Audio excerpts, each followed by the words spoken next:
नमस्कार मैत्रिणींनो, @आरतीज किचन 27 चॅनलवर आपल्या सगळ्यांचं स्वागत आहे. एकदम सोपी आणि इतकी चमचमीत लागणारी ही चिकनची रस्सा भाजी. शिवाय मी ह्याच्यात वाटणसुद्धा वापरलेलं नाही आहे. अगदी साध्या पद्धतीने पण खूप चवीला भन्नाट अशी ही लागणारी भाजी तुम्ही एकदा तरी नक्की ट्राय करा. पद्धत इतकी सोपी आहे, तर आपण ती पद्धत मी कशा पद्धतीने केली ना ते आपण आता पाहूया. सगळ्यात अगोदर मी इथे ना अर्धा किलो चिकन घेतली. त्यात 1 चमचा हळद पावडर घातली आणि हा साधारण 1.5 चमचा कोल्हापुरी मसाला घातलेला आहे आणि 1 चमचा धने पावडर आणि 1.5 चमचा साधारण मी आलं लसूण पेस्ट घातलेली आहे आणि चवीनुसार मीठ घातलेलं आहे. त्याचबरोबर इथं मी 1 चमचा गरम मसाला पावडर घातली आणि सगळ्यात महत्त्वाचं म्हणजे मी इथं साधारण 2 मोठे चमचे तूप घातले. आता हे सगळं व्यवस्थित चोळून तुम्ही मिक्स करायचे आणि मी लिंबू घातले ह्याच्यात अर्ध पिळून. ते व्हिडिओ दाखवायचं राहिलं, स्किप झाला माझा व्हिडिओ. तर त्याला छान मॅरिनेट करून ठेवा. 1 तासभर ठेवलं ना छान लागून जाते.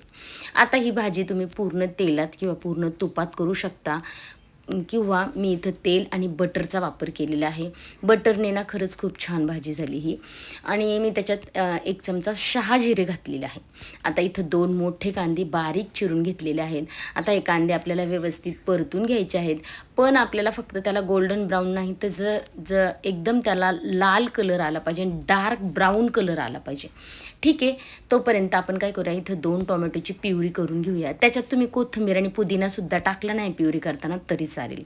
पहा, आपला कांदा छान असा गोल्डन ब्राऊन म्हणजे लाल झालेला आहे जवळजवळ आणि त्याच्यामध्ये मी ही प्युरी टाकून घेतलेली आहे. आता प्युरीलासुद्धा आपल्याला छान तेल सुटेपर्यंत परतायचे. इथं तुम्ही परतताना थोडासा वेळ जाईल, पण एकदम छान परतलं गेलं पाहिजे. तेल सुटेपर्यंत परतून घ्या. पहा, छान तेल सुटलेलं आहे आता आपल्या त्या प्युरीला. इथं तुम्ही ना ग्रेव्ही वाढवायची असेल तर कांदा टोमॅटोचं प्रमाण अजून घेऊ शकता. आता जे मॅरिनेट केलेलं चिकन आहे ना ते आपण याच्यामध्ये टाकून घ्यायचे आणि त्याला गॅस मोठा करून असंच परतून घ्या.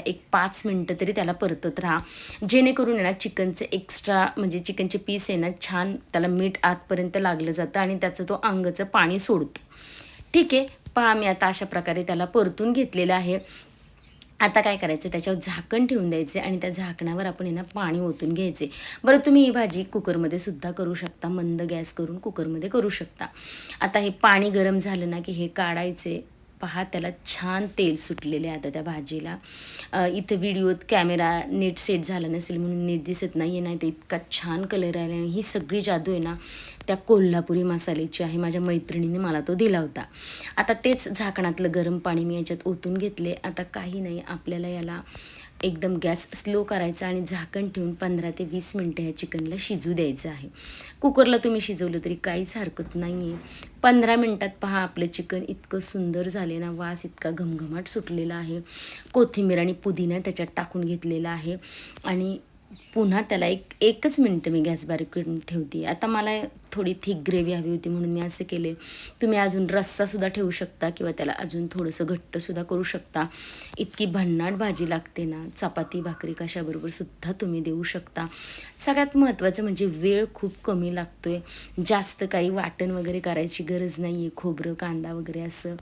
त्यामुळं कमी वेळेमध्ये आपण पाहुणे आल्यावर किंवा घाईच्या वेळेत तुम्ही ही भाजी नक्की ट्राय करा. जास्तच घाई असेल ना तर तुम्ही कुकरमध्ये सुद्धा करू शकता. चवीला एकदम भन्नाट आणि थोडीशी वेगळी आहे. कांदा लाल केल्यामुळे ह्याची चव आहे ना एकदम भन्नाट लागून जाते. आमच्या इथं तर ही भाजी प्रचंड आवडली होती. मी पहिल्यांदाच ट्राय केली होती. मी त्याच्यावर मस्तपैकी चपात्या केल्या, तुम्ही भाकरीसुद्धा करू शकता.